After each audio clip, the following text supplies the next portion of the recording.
Hi, my name is John Hatch, and this is a math 5th and 6th grade lesson on understanding ratios.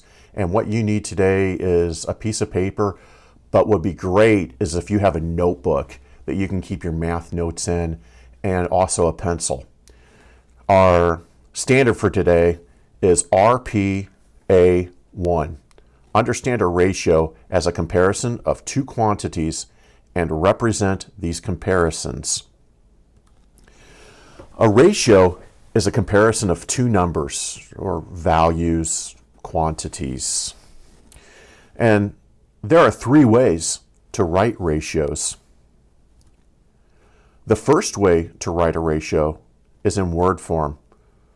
And they call it that because this first example says 4:1, and in the middle there is the word to. The next way to write a ratio is in colon form. And again, the 4 and 1 are there, but in the middle, instead of the word to, there's a colon there. And even though it says 4:1, which is writing it out correctly, we say it as 4:1. The next way is in fraction form. And as you can see, it's written as a fraction, 4/1, where the first number from before is on top, the 4, and the number that's on the bottom is the 1. Just like the others, we say it the same way. This ratio is 4:1. Well, here's an example. We have 4 salads there and 1 egg, which is plenty of egg to go into the salads. So when we look there are 4 salads. So we have that number first, and in word form, it's 4:1. In the colon form, we have it written as 4:1, but again, we say 4:1. And the fraction form is 4/1. But again, we say it as 4:1. Let's look at this example. This one, we have 3 basketballs and 2 footballs. The basketballs come first, so we're going to use those numbers first. In word form, we have it written as 3:2. Again, we use the word 2 in there. It's word form. The next one, the numbers are the same, the 3 and the 2, but instead of the word 2, we use a colon there. So it now says 3:2. The next example is in fraction form. And the number that has been to the left, the 3 is on top. And the number that was the last number on the right is on the bottom. So it's written as 3/2, and we say it as 3:2. Here's another example. This is one of my favorites. Chips and salsa. We see 5 salsas and 1 bowl of chips. Well, since there's 5 salsas, that number's written first. So in word form, we have it 5:1. In colon form, we write it as 5:1, but remember, you say it as 5:1.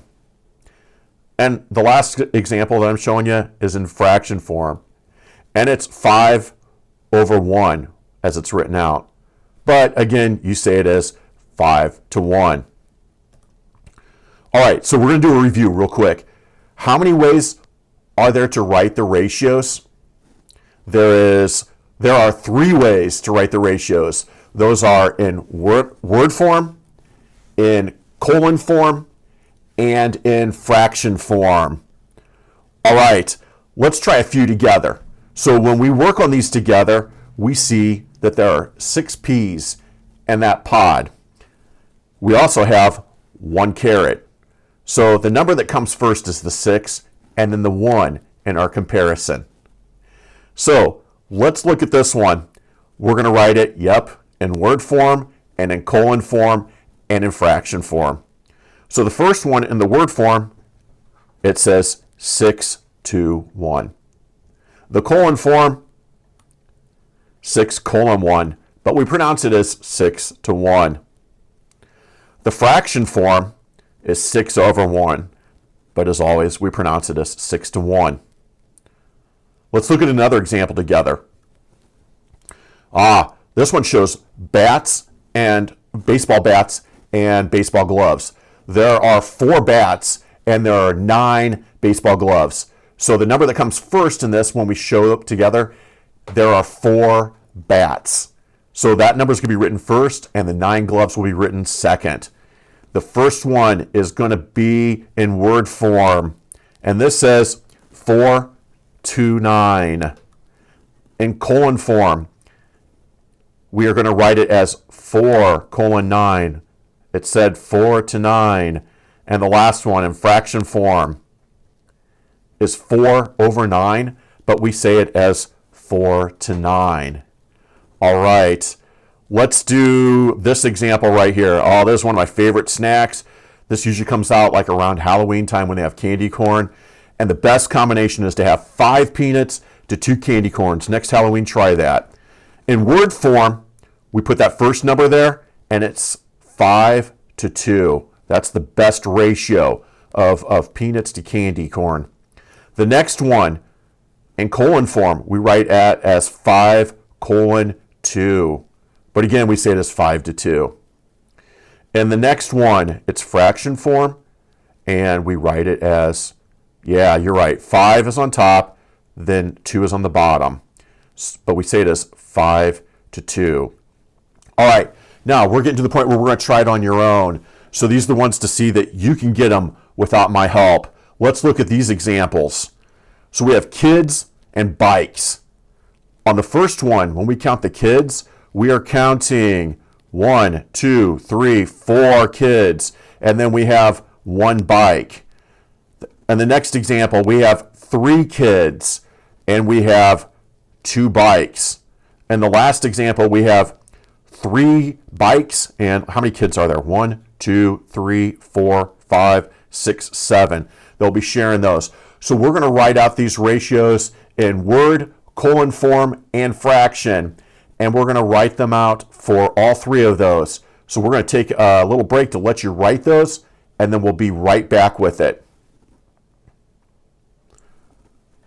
All right, let's see how you did on this. So on this part, the first one, yeah, it's written as 4 kids to 1. So word form is 4 to 1.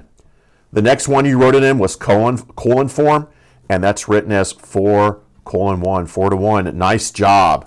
The next one was written as a fraction, and yeah, you had it as 4 over 1. Good job on that. So you're off to a good start. Let's look at this middle one. There were 3 kids there, and there are 2 bicycles.